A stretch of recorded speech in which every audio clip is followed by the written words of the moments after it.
Ce sermon, intitulé « Des visions de William Branham », a été prêché par frère William Marion Branham le vendredi 30 septembre 1960 au bureau des compagnes Branham à Jeffersonville, Indiana, USA.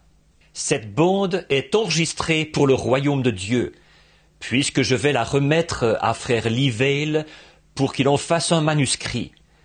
Frère Vail m'a demandé, ici, en présence de frère Mercier, de raconter quelques-unes de mes premières visions. Bien sûr, les visions, ça a été l'une des premières choses dont je peux me souvenir, ce sont les visions qui venaient. Les visions viennent à tout moment. Mais c'est plutôt celle d'après ma conversion, je pense, qui vous intéressait, frère Vail. Eh bien, je me rappelle, après avoir été ordonné dans l'église baptiste, par le docteur Roy Davis, ici à Jeffersonville, sur la rue Watt, où se trouvait l'église à l'époque. Je me rappelle une vision remarquable. Pas plus de quelques semaines après environ, je dirais, quelques jours après mon ordination. J'ai vu en vision un vieil homme étendu à l'hôpital. Il avait été écrasé. C'était un homme de couleur. Et il a été guéri instantanément, si bien que ça a créé beaucoup de confusion. Et il est sorti du lit et il est parti. Alors, environ 2 jours plus tard, je coupais des services à New Albany, là où les factures d'eau, de gaz et d'électricité n'avaient pas été payées. Et j'étais tellement rempli de joie. Chaque fois que je voyais une vieille maison, j'y entrais pour prier. Vous savez, une maison qui n'était pas habitée. Et je me rappelle que j'avais raconté ça à monsieur Johnny Potts, qui est encore vivant aujourd'hui. Il a tout près, je pense, de 70 ou 80 ans. C'était un ancien releveur de compteurs. On l'avait enlevé du service de relevé de compteurs et alors on l'avait placé au bureau pour qu'il enregistre les plaintes et autres. C'était juste à l'entrée, et les appels de service. Et je lui racontais ce que le Seigneur m'avait montré, et il allait de temps à autre relever quelques compteurs isolés, là où l'employé habituel n'avait pas été. Et là, il racontait à un homme, et j'avais vu dans le journal là qu'il y avait une vieille charrette. À l'époque, on faisait tirer ça par 2 chevaux, et on ramassait les déchets et les ordures dans la ruelle. Il y avait un vieil homme de couleur, du nom de monsieur Edward J. Merrill. Il habitait 1020 rue Clark à New Albany. Et il avait été heurté par 2 blancs, une jeune fille blanche et un jeune homme, qui roulait en voiture. Celui-ci avait perdu le contrôle de la voiture, et il avait écrasé cet homme contre la roue de la charrette. Et ça avait fracturé pratiquement tous les os de son corps, et surtout ceux du thorax. Le choc lui avait déboîté le dos. On l'avait transporté à l'hôpital dans un état très grave. Et M. Potts, qui passait par l'hôpital, là, à New Albany, il lui avait dit que le Seigneur était en contact avec moi. Et il m'a envoyé chercher pour que je vienne prier pour lui. Tout de suite, je me suis dit, c'est lui, l'homme que j'ai vu dans cette vision. Alors, j'avais un peu peur d'y aller, parce que c'était l'une des premières fois, voyez-vous, où j'y allais comme ça. Alors, mais toujours est-il que je suis allé chercher mon copain qui venait de se convertir, un jeune Français qui s'appelait Georges Deharc. Je venais de conduire celui-ci à Christ. Alors, nous y sommes allés, et je lui ai dit, bon, frère Georges, je veux que tu te souviennes de ceci. Les choses, là, qui m'arrivent, je ne comprends pas ce que c'est. Mais souviens-toi de ceci, cet homme va être guéri.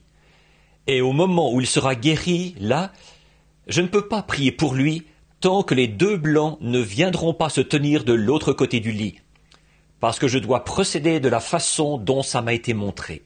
Alors, je me suis rendu à l'hôpital, et j'ai demandé où se trouvait M. Merrill. Je suis allé là, et sa femme m'a dit qu'il était très gravement touché. Il ne pouvait pas bouger, parce que les radiographies avaient montré que quelques-uns de ses os se trouvaient juste à côté du poumon. Alors, s'il bougeait, eh bien, ça pourrait lui perforer les poumons et lui faire une hémorragie mortelle. Et il était dans un état très grave. Il y avait effectivement un peu d'hémorragie dans la gorge et tout, parce qu'il saignait au niveau de la bouche. Ça faisait environ 2 jours qu'il était étendu là. Cet homme avait à l'époque à peu près 65 ans, je suppose, 60 ou 65. Un homme âgé. Sa moustache qui était longue était devenue blanche, et ses cheveux étaient gris. Je suis entré, et j'ai quand même raconté à cet homme la vision que le Seigneur m'avait montrée. Et les jeunes gens sont arrivés, ceux qui l'avaient heurté. Alors je me suis mis à genoux pour prier pour lui. Et tout d'un coup, cet homme a poussé un cri en disant « Je suis guéri !» Et il s'est levé d'un bond. Sa femme essayait de le retenir au lit. L'un des internes est arrivé pour essayer de le maintenir au lit. Et il a sauté du lit, ce qui a causé beaucoup d'agitation. Et quand je suis allé, j'ai dit à frère Georges, et alors l'une des religieuses, c'était un hôpital catholique, est entrée. Et elle m'a dit que j'allais être obligé de sortir, que c'était à cause de moi que cet homme était si agité, parce qu'il faisait environ 104 degrés de fièvre. Mais, chose étrange, quand on l'a eu remis au lit, le prêtre là-bas et quelques-uns des médecins l'avaient forcé à se remettre au lit, parce qu'il était en train de mettre ses vêtements. Et quand on a pris sa température, il ne faisait pas de température. Or, il y a bien des gens qui sont encore vivants aujourd'hui, qui ont vu la vision, l'ont vu s'accomplir, ou qui sont au courant de ça. Alors je suis sorti, j'étais là sur les marches, et j'ai dit à frère Georges, « Maintenant, regarde bien. Il va porter un manteau brun et un chapeau en tuyau de poil. Il va descendre ses marches dans quelques minutes. » Et c'est bien ce qu'il a fait. Voilà, il est sorti et il a descendu les marches. Et environ une nuit après ça, le Seigneur m'est encore apparu un matin, presque au lever du jour, et il m'a montré une infirme horriblement contrefaite, qui allait être guérie. Alors j'ai dit, eh bien, je vais probablement découvrir où elle se trouve. Et alors je suis allé, je coupais l'eau je crois que c'était vers la 8e rue à New Albany. Et c'était une maison à 2 logements, et je craignais d'avoir coupé l'eau des 2 côtés. D'un côté, les gens avaient déménagé, et de l'autre côté, les gens s'y trouvaient toujours. Alors je suis allé du côté où il y avait les gens, celui qui était occupé. Et j'ai frappé à la porte. C'était des gens vraiment pauvres. Et une jeune fille ravissante est venue à la porte, assez pauvrement vêtue. Et elle a dit « Que désirez-vous » J'ai dit « Voudriez-vous ouvrir le robinet pour voir si l'eau est coupée ?» Elle a dit « Oui, monsieur. » Et elle y est allée. Elle a dit « Non, l'eau coule encore. » J'ai dit « Merci. » Et sa mère, qui était alitée, s'appelait Madame Marie der Ohanian. Elle était arménienne. Son fils était arrière, je crois, dans l'équipe de base de football de New Albany. Et elle, sa fille, allait à l'école secondaire. Elle s'appelait Dorothée. Et elle a dit, Dorothée m'a dit, « N'est-ce pas vous l'homme de Dieu qui a opéré cette guérison ici à l'hôpital l'autre jour ? Ma mère désire vous parler. » Et je suis entré. Et elle m'a dit qu'elle était alitée, infirme. Elle était infirme, alitée depuis 17 ans, depuis la naissance de cette jeune fille. Et donc la jeune fille avait 17 ans. Alors je lui ai dit que... Elle a dit, « Est-ce vous l'homme de Dieu qui a guéri cet homme-là » J'ai dit, « Non, madame, je ne suis pas un guérisseur. J'ai tout simplement prié pour ce malade. Ça m'avait été montré par quelque chose qui m'avait dit ce qu'il en était. Je ne savais pas comment appeler ça, une vision ou bien quoi. Je ne savais pas encore ce que c'était. J'étais encore tout jeune, célibataire et tout. Et alors, il y avait... Cette dame m'a demandé de prier pour elle. Et je lui ai dit, je vais d'abord prier, et puis, si le Seigneur me le montre, je reviendrai. Et puis, quand je suis allé prier, je suis allé chercher frère Georges. Je lui ai dit, c'est elle la femme dont je te parlais, au sujet de laquelle j'avais prié. Je sais que c'est la même femme. Viens avec moi. Et nous sommes allés là-bas pour prier. Alors cette jeune fille de 17 ans, évidemment, moi je n'étais qu'un jeune homme, Elle avait un frère d'environ 6 ou 8 ans, quelque chose comme ça. Il y avait un sapin de Noël dans la maison, c'était juste après Noël. Et ils se sont placés derrière ce sapin de Noël pour se moquer de moi. Rétablir leur mère. Je lui ai dit que le Seigneur allait la guérir. Et frère Georges et moi, nous nous sommes mis à genoux pour prier. Et quand je me suis mis à prier, eh bien, cet ange que je vois, celui que vous voyez sur la photo, je l'ai vu suspendu au-dessus du lit. Eh bien, j'ai étendu le bras, je lui ai pris la main. J'ai dit, « Madame Ohanian ?» Actuellement, elle vit à New Albany. Là, elle et son mari, sa famille. Et j'ai dit, « Madame Ohanian, le Seigneur Jésus m'a envoyé et il m'a dit, avant que je vienne, de prier pour vous et que vous alliez être rétablis. Levez-vous et soyez rétablis au nom de Jésus. » Elle avait les jambes atrophiées, repliées sous elle. Avec sa Bible en arménien contre son cœur, elle a commencé à avancer vers le côté du lit. Et à ce moment-là, alors Satan m'a parlé. Il a dit, « Si tu la laisses toucher le sol, elle va se casser le cou en descendant de ce lit élevé. » J'ai eu peur pendant un instant. Mais j'avais toujours su que ces visions, je ne savais pas ce que c'était à l'époque. Ce qu'elle m'avait dit était toujours juste. Alors je suis allé de l'avant, je l'ai quand même laissé descendre du lit. Et Dieu m'en est témoin, à l'instant même où elle allait sauter du lit, ses 2 jambes se sont redressées. Sa fille a poussé un cri en se tirant les cheveux. Elle est sortie dans la rue en courant, en criant de toutes ses forces. Des voisins sont venus de partout. Et elle était là pour la première fois depuis 17 ans. Elle allait et venait dans cette pièce en louant Dieu. Je suis parti tout de suite pour m'éloigner de là. Plus tard, j'ai fait connaissance avec cette jeune fille et je l'ai fréquentée. Évidemment, il n'est pas nécessaire de faire mention de ceci, mais j'ai fréquenté cette jeune fille. Peu après, quelques semaines plus tard, j'étais chez ma mère un soir. Ce jour-là, j'avais été en prière, et c'était comme si je n'arrivais tout simplement pas à me frayer un passage jusqu'à la victoire dans ma prière. Alors je me suis dit que j'allais simplement rester, vous savez, aller me coucher. À l'époque, j'habitais à la maison. Alors je suis entré dans la chambre pour prier. Et c'était vers 1 heure du matin, je pense. Et j'ai prié. Et tout à coup, j'ai regardé. Et maman, elle avait l'habitude de prendre ses vêtements et de les empiler sur une chaise. Vous savez, nous étions des gens très pauvres. J'ai regardé. Il y avait quelque chose de blanc qui venait vers moi. Et j'ai pensé que j'étais en train de regarder la chaise qui avait les vêtements dessus. Mais c'était cet ange du Seigneur, cette nuée, vous savez, et il est venu jusque là où j'étais. Et je me suis retrouvé dans une pièce, une petite maison, ce que nous appelons une maison de fusil de chasse. Une petite maison de 2 pièces, tout en longueur. Et il y avait des boiseries rouges, ici sur le côté, vous voyez. Il y avait un petit lit à colonnes en fer à ma droite. Il y avait une femme aux cheveux noirs, debout contre Cette pièce se prolongeait jusque dans la cuisine. Cette femme était debout contre la porte de la cuisine. Elle pleurait. Il y avait un père debout devant moi. Il m'avait amené son petit, qui avait quelque chose sur sa petite poitrine. Une de ses jambes, la gauche, était tellement recroquevillée qu'elle était repliée contre son petit corps. Et la jambe droite était recroquevillée dans l'autre sens. Les 2 bras aussi étaient recroquevillés, repliés contre son corps. Et son petit corps était tordu, tout recroquevillé jusqu'au cou, ici.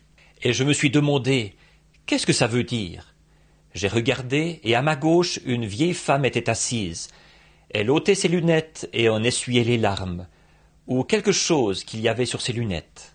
À ma droite, assis sur un canapé rouge assorti au fauteuil, il y avait un jeune homme aux cheveux blonds frisés qui regardait par la fenêtre. J'ai regardé et debout là, plus loin, à ma droite, se tenait l'ange du Seigneur. Et il m'a dit, « Ce petit pourra-t-il vivre ?» Et j'ai dit, « Monsieur, je ne sais pas. » Il a dit, « Pose tes mains sur lui, il vivra. » Et je l'ai fait. Le petit a bondi hors des bras de son père, et sa petite jambe droite s'est redressée, et le côté droit s'est redressé. Le bras droit s'est redressé. Il a fait un autre pas, et l'autre côté s'est redressé. Il a fait un autre pas, et l'autre côté s'est redressé. Le corps, la partie du milieu s'est redressée. Il a placé ses petites mains dans les miennes, et il a dit « Frère Branham, je suis parfaitement guéri. » Le petit portait une combinaison ou une salopette en velours côtelé bleu, une petite salopette à plastron. Il avait les cheveux châtains et une toute petite bouche. Et puis l'ange du Seigneur m'a dit qu'il m'emmenait ailleurs. Alors j'ai été transporté très loin. Il m'a déposé à côté d'un vieux cimetière, et il m'a montré les chiffres inscrits sur une pierre tombale près d'une église. Et il a dit « Ceci sera ton point de repère ». Il m'a transporté dans un autre lieu, et c'était comme une petite ville qui avait peut-être 2 magasins. Il y en avait un avec une devanture jaune, des planches de bois jaunes sur les murs. Je me suis approché ou je me suis tenu là, et un vieil homme en sortait. Il portait une veste en velours côtelé bleu ou une veste en jean bleu, et une combinaison bleue, et une casquette en velours côtelé jaune. Il avait une grosse moustache blanche. Il a dit « Il va t'indiquer le chemin ». Ensuite, quand j'ai repris conscience, cette fois j'ai vu que j'entrais dans une pièce. Je suivais une jeune femme assez corpulente. Et en entrant dans la pièce, les motifs du papier qui tapissait les murs étaient rouges. Au-dessus de la porte, il y avait une inscription « Que Dieu bénisse notre foyer ». Il y avait à ma droite un genre de grand lit à colonnes en cuivre, et à gauche il y avait un poêle à bois. Dans un coin de la pièce, une jeune fille d'une 15aine d'années était étendue. Elle avait eu la polio ou quelque chose du genre, et à cause de ça, sa jambe droite était atrophiée, et son pied était tourné de travers, et il était replié. Et elle avait l'air d'un garçon, sauf qu'elle avait des cheveux de fille. Elle avait les lèvres en forme de cœur, comme une fille. Et il m'a dit « Cette jeune fille pourra-t-elle marcher ?» Et j'ai dit « Monsieur, je ne sais pas. » Il a dit « Va poser les mains sur son ventre. » Alors j'ai pensé qu'il s'agissait sûrement d'un garçon, puisqu'il me faisait poser les mains sur son ventre. J'ai fait ce qu'il m'a dit. Alors j'ai entendu quelqu'un dire « Loué soit l'Éternel !» Et j'ai levé les yeux. Et quand j'ai regardé, cette jeune fille se levait. Et quand elle s'est levée, le pyjama qu'elle portait, la jambe de son pyjama s'est soulevée, laissant voir un genou qui était rond, comme un genou de fille, et non pas noueux, vous savez, comme un genou de garçon. J'ai su qu'il s'agissait d'une fille. Elle était en pyjama, et elle s'est avancée vers moi en se peignant les cheveux. Elle est blonde, elle se peignait les cheveux. Aujourd'hui, cette jeune fille habite à Salem. Elle est mariée, et elle a 3 ou 4 enfants, et sa mère et son père sont encore là, eux aussi. Alors, j'ai repris conscience, et j'entendais quelqu'un qui disait « Frère Branham » ou « Frère Bill »« Oh, Frère Bill » et ma mère m'appelait. Et j'ai pensé, j'entendais une voix dans une direction. En sortant de cette vision, vous savez, j'étais un peu sonné, et j'ai dit « Qu'est-ce que tu veux, maman ?» dans la chambre voisine où elle dormait. Elle a dit « Il y a quelqu'un qui frappe à ta porte. » Et je l'ai entendu. « Frère Bill ?» Et j'ai ouvert la porte. Un homme est entré. Il s'appelait John Emile. Il habite maintenant à Miami en Floride. Et il a dit « Frère Bill, vous ne vous souvenez pas de moi ?»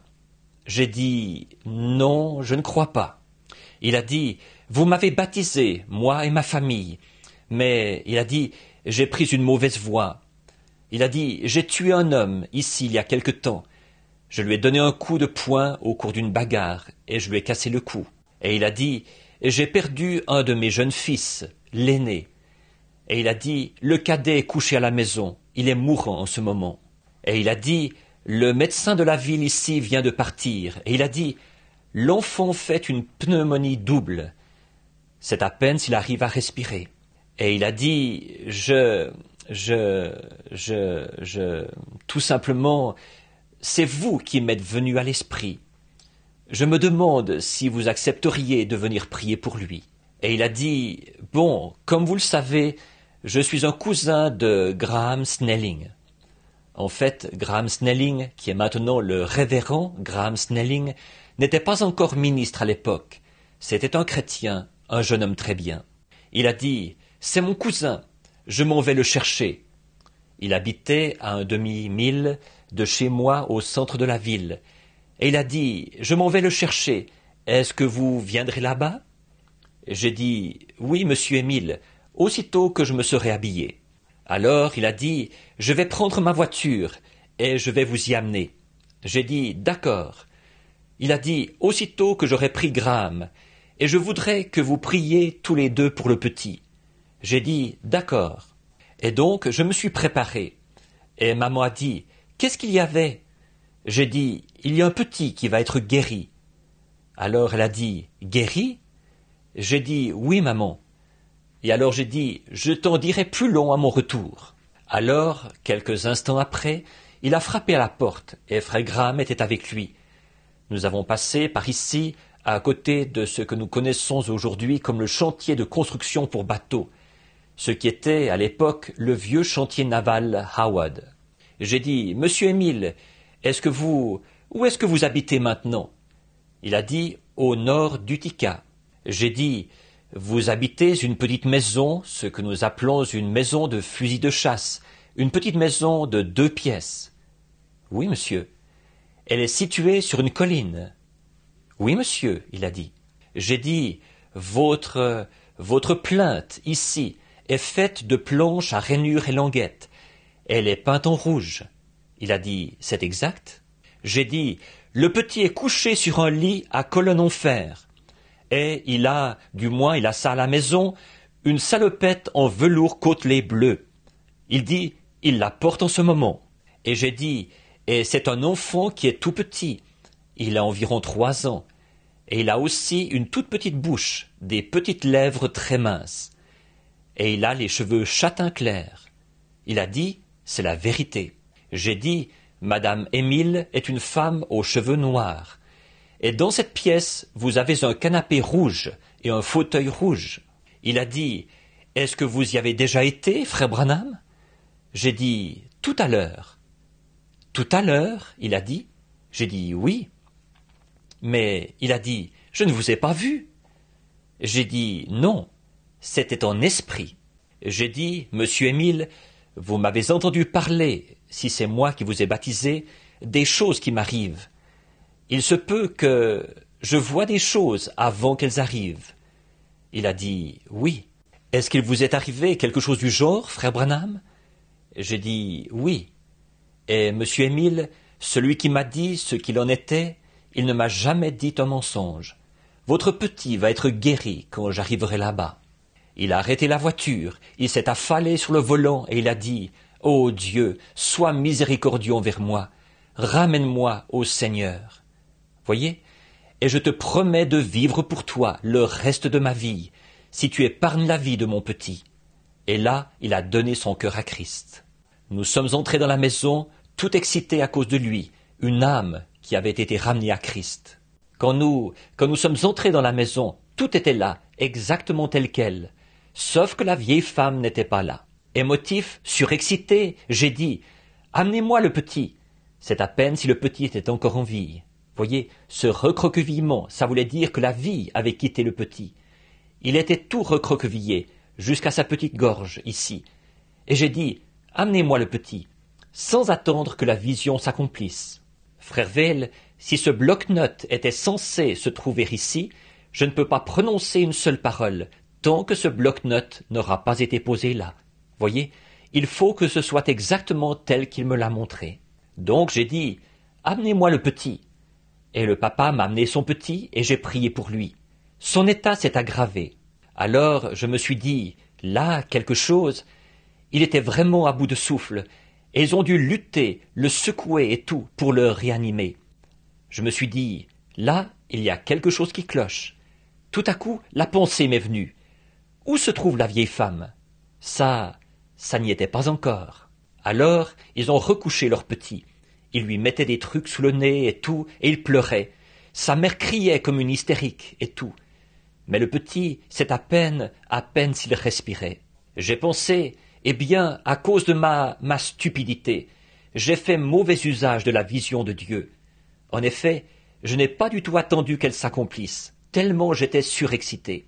Vous pouvez voir par là, frère Veil, pourquoi j'attends. Peu m'importe qui me dit quoi, je vous aime en tant que mon frère. Frère, n'essayez jamais de me dire ce que je dois faire, alors que j'estime que j'ai déjà la volonté du Seigneur. Voyez, peu importe combien l'autre voie peut sembler être la bonne, je vais l'attendre lui, voyez. Et alors, j'ai tiré une leçon de ça, il y a bien des années. Il faut faire exactement ce qu'il dit, et ne pas le faire avant qu'il ait dit que c'est le moment de le faire. Le petit luttait pour reprendre son souffle. Or, je ne pouvais pas leur dire ce que j'avais fait. Je devais simplement attendre. Je me suis dit, peut-être que la grâce ne tiendra pas compte de ça, et qu'il va me pardonner. Eh bien, je suis allé m'asseoir. Jusqu'à l'aube, ils ont lutté pour que le petit reste en vie. Quand le jour a commencé à se lever, ils pensaient que le petit allait partir d'un moment à l'autre. Eh bien, je suis resté assis là, et ils ne cessaient de me demander, « Frère Branham, qu'est-ce que nous devons faire ?» ou « Frère Bill », c'est comme ça qu'ils m'appelaient, « Qu'est-ce que je dois faire ?» Je disais, « Je ne sais pas. » Voyez, je restais assis là, la tête basse, je disais, « Seigneur, pardonne-moi, je t'en prie. » Eh bien, alors le jour s'est levé. Il fallait que frère Graham Snelling aille travailler. Comme M. Émile devait le ramener, je savais que j'allais devoir quitter cette maison. Et pourtant, frère Graham était censé être assis là. En effet, il a les cheveux blonds frisés, comme vous le savez. Il était censé être assis sur ce canapé. Alors, moi j'étais assis là où frère Graham était censé être assis. Mais la vieille femme n'était pas là. Et il n'y avait pas de vieille femme dans la maison. Alors je suis resté assis là. Et donc, M. Émile a mis son par-dessus. Et puis, je savais que si frère Graham partait, à quel moment il allait bien pouvoir revenir. C'était difficile à dire. Voyez. Et puis, je savais que même si cette femme arrivait, alors frère Graham ne serait plus là. Alors, vous voyez dans quelle situation je me trouvais? Et alors, M. Émile a dit, « Frère Branham, est-ce que vous voulez partir? » Ou « Frère Bill, vous voulez rentrer à la maison? Vous voulez que je vous ramène à la maison? » J'ai dit, « Non, monsieur, je vais attendre, si ça ne vous dérange pas. » Ça me coûtait de rester dans la maison, seul avec le petit et sa mère, parce que c'étaient des jeunes gens. Il avait environ 25 ans, je suppose, et j'avais à peu près le même âge. J'ai dit, « Non, je vais attendre, si ça ne vous dérange pas. » Il a dit, « C'est en ordre, frère Bill. » Et alors, la mère qui faisait les 100 pas, comme une hystérique, et qui pleurait et tout, vous savez, et l'état du petit qui s'aggravait toujours. Voyez? On aurait dit que, d'un moment à l'autre, c'était comme si la respiration lui manquait, comme ça. Il faisait un.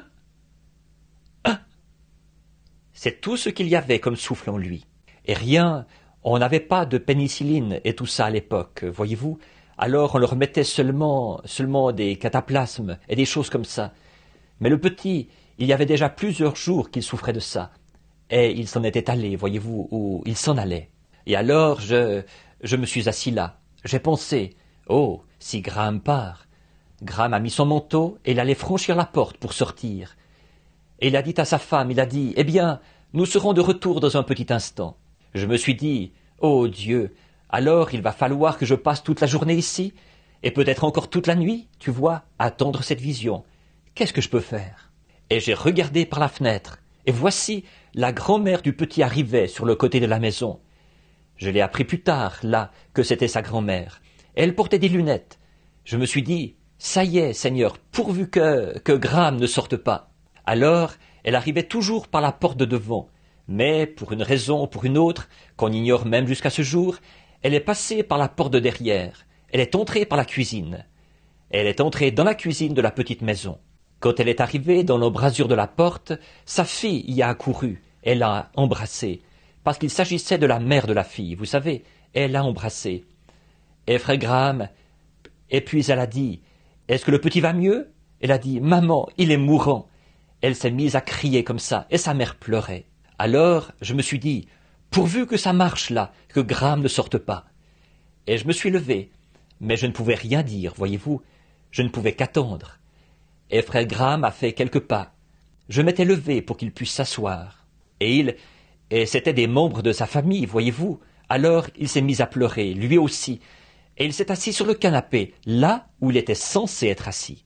Je me suis dit, maintenant, pourvu que cette vieille dame vienne s'asseoir dans ce fauteuil rouge. Et je m'étais reculé vers la porte où se tenait M. Émile. Il portait son pardessus, et il était prêt à partir. C'était par un temps très froid, un froid de blizzard. Et je me suis dit, et la vieille dame s'est assise dans le fauteuil. Puis Graham s'est assis, et il a baissé la tête. Et la mère du petit a posé sa main contre la porte, et elle s'est mise à pleurer. Exactement la vision. Et la vieille dame s'est assise. Mais au lieu que ce soit juste des larmes sur ses lunettes, vu qu'il faisait froid, quand elle est entrée, celle-ci s'était embuée. Alors elle a plongé la main dans sa petite serviette, et elle en a sorti un petit mouchoir, ou dans sa petite sacoche, et elle a commencé à essuyer ses lunettes. Frère, avec ça, ça y était. J'ai dit à M. Émile, Monsieur Émile, est-ce que vous avez toujours confiance en moi en tant que serviteur de Christ? Il a dit, certainement, frère Branham. J'ai dit, maintenant, je peux vous le dire. Quand j'avais parlé tout à l'heure, j'avais devancé la vision. Voilà pourquoi ça ne s'est pas produit. Si vous avez toujours confiance en moi, allez, amenez-moi votre petit. Oh là là, j'ai vu à ce moment-là que c'était juste, voyez-vous. Allez, amenez-moi votre petit. Il a dit, je vais faire tout ce que vous me demandez de faire, frère Bill. Je n'aurai pas peur de le prendre dans mes bras. En effet, quand il le prenait dans leurs bras, il s'en allait, il perdait le souffle. Il m'a amené le petit, il a étendu les bras pour prendre celui-ci. Il me l'a amené, et il se tenut là. J'ai posé ma main sur lui, j'ai dit, Seigneur, pardonne la stupidité de ton serviteur. Voyez, quand j'avais parlé, j'avais devancé ta vision. Mais maintenant, que l'on sache que tu es le Dieu des cieux et de la terre. À peine avais-je dit ça, le petit entoure son papa de ses deux bras, et il se met à crier et à pleurer en disant, Papa, je me sens bien maintenant. Voyez, j'ai dit, Monsieur Émile, laissez le petit tranquille, il faudra 3 jours pour que ça le quitte. Parce qu'il avait fait 3 pas en se déroulant. Je suis rentré chez moi, j'ai raconté ça à mon église, j'ai dit, je vais y retourner. C'était un lundi. J'ai dit, mercredi soir, avant le culte, j'irai là-bas. C'étaient des gens pauvres. Alors, nous leur avons préparé un panier de provisions pour le leur apporter. Alors j'ai dit, je veux que vous y alliez tous quand j'irai là-bas. Et vous vous placerez autour de la maison. Et quand j'arriverai là-bas, à cette maison-là, regardez bien, et vous verrez si ce petit ne va pas traverser le plancher avec une petite moustache dessinée ici, du fait qu'il a bu du chocolat au lait ou quelque chose comme ça. Voyez, et il va placer ses mains dans les miennes et prononcer les paroles suivantes. Frère Bill, je suis parfaitement guéri. Ce petit, âgé de 3 ans, regardez bien, et vous verrez si ça ne va pas se produire. Mon épouse actuelle, Meda, c'était bien avant que nous soyons mariés là. Elle faisait partie du groupe. Et tout un camion plein de gens était allé là-bas. Et ils s'étaient placés autour de cette maison, voyez-vous, pour me voir quand j'allais arriver dans le vieux camion de la compagnie des services publics, que j'avais chez moi ce soir-là. Je n'avais pas de voiture personnelle. L'arrière était plein de goudron et de choses, vous savez, que j'avais transporté ce jour-là pour faire des réparations. Je suis arrivé devant la maison, je me suis arrêté. Je suis monté sur le perron, j'ai frappé à la porte. Il n'y avait pas de tapis sur le vieux plancher.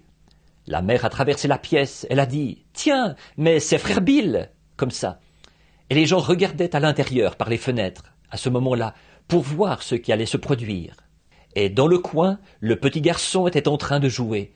C'était le 3e jour. Je me suis arrêté, je n'ai pas dit un seul mot. Tout doucement, il a traversé la pièce, il est venu, et il a placé ses petites mains dans les miennes. Il avait bu du chocolat au lait. Il avait comme une petite moustache partout là, due au chocolat au lait. Il a placé ses mains dans les miennes et il a dit « Frère Bill, je suis parfaitement guéri. » Ah, ce soir-là, à l'église, j'ai raconté ça. J'ai dit « Il y a une jeune fille infirme quelque part qui est dans le besoin. » J'ai dit, Église, je ne sais pas ce que ces choses-là veulent dire. Je ne peux pas vous le dire. Et alors, je travaillais pour les services publics.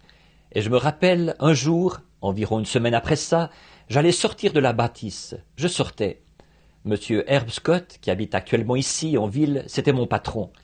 Et il a dit, j'allais descendre. Il a dit, Billy? J'ai dit, oui. Il a dit, avant que tu partes, j'ai une lettre ici pour toi. J'ai dit, d'accord, Herbie, je viens la chercher dans un instant. Et alors, je suis allé faire le reste de mon travail. Je procédais à des vérifications. Alors, je suis allé faire le reste de mon travail. Et quand j'ai eu fait ça, je me suis rappelé la lettre. Je suis allé la prendre, je l'ai ouverte. Elle disait, « Cher Monsieur Branham », voyez-vous, elle disait, « Je m'appelle Neil, je suis Madame Harold Neil. Nous habitons un endroit qui s'appelle South Boston. » Elle disait, « Nous sommes de confession méthodiste. J'ai eu l'occasion de lire une petite brochure que vous avez écrite, intitulée « Jésus-Christ le même hier, aujourd'hui et éternellement », un petit traité. Nous faisions une réunion de prière dans notre maison l'autre soir, et nous avons appris que vous avez du succès à prier pour les malades. Et elle disait, j'ai une fille de 15 ans qui est affligée. Elle disait, qui est couchée sur un lit d'affliction.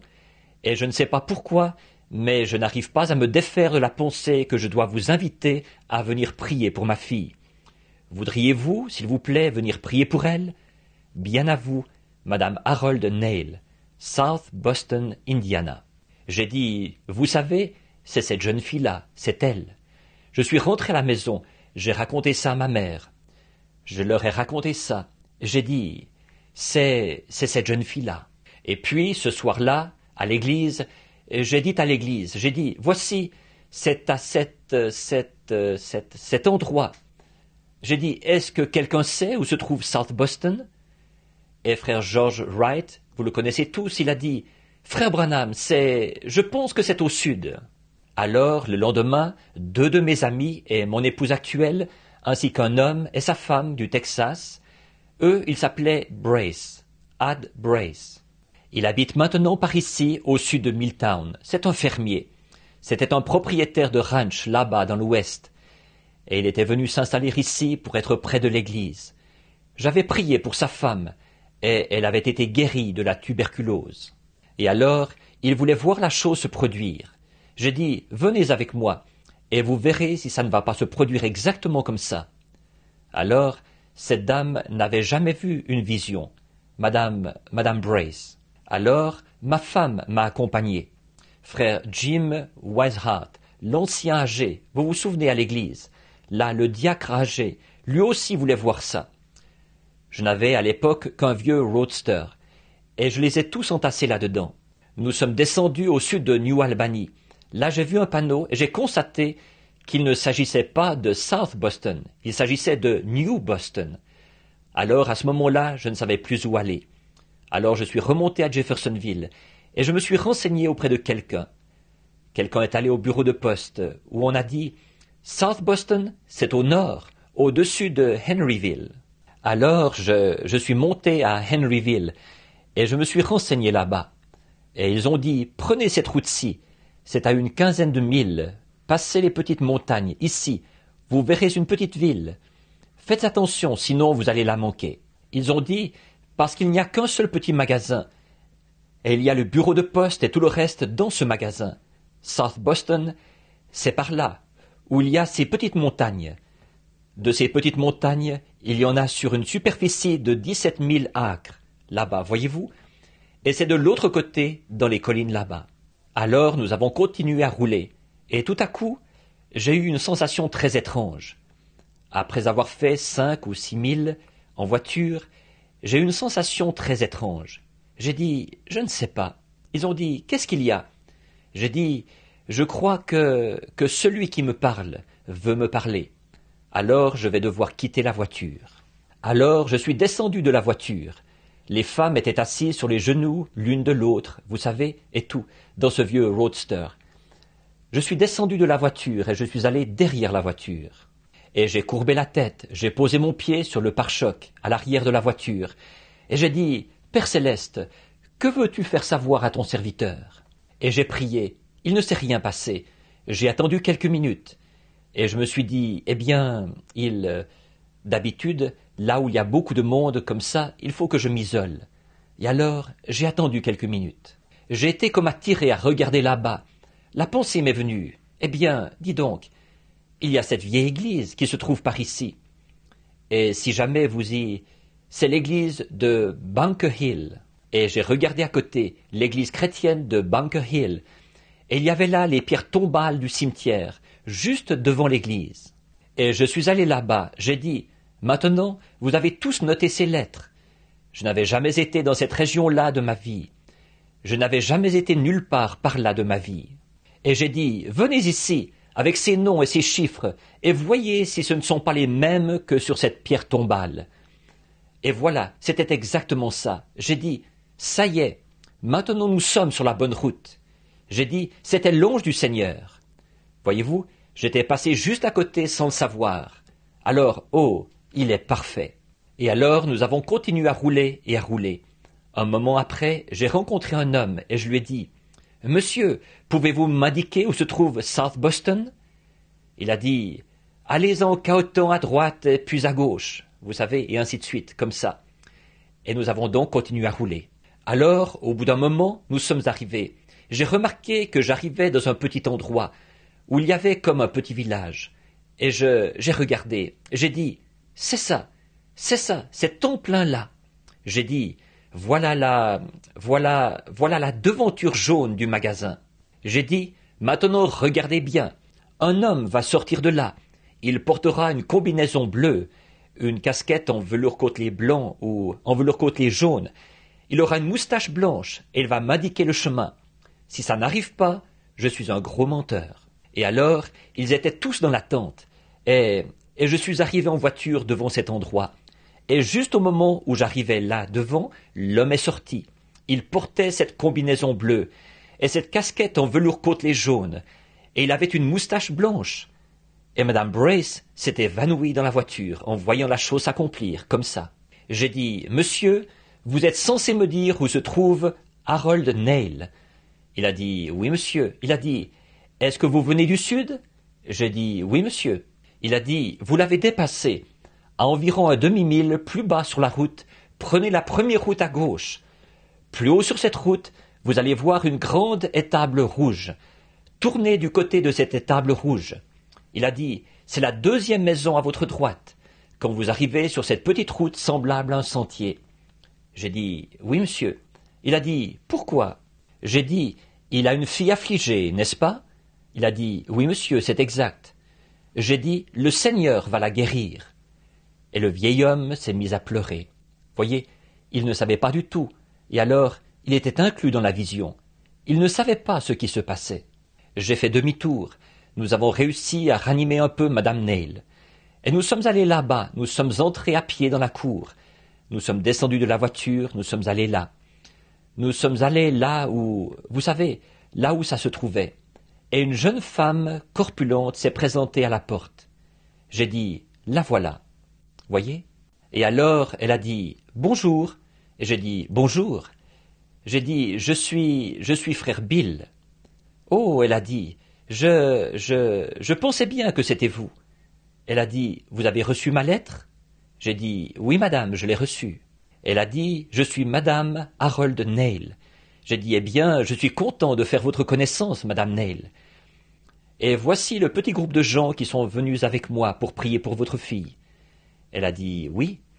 J'ai dit, elle est sur le point d'être guérie. Elle a dit, quoi? Et ses lèvres se sont mises à trembler, elle s'est mise à pleurer. J'ai dit, oui, madame. Et je ne sais pas, mais je ne suis pas resté là avec cette femme. Je suis allé tout droit dans le hall, et mon groupe me suivait.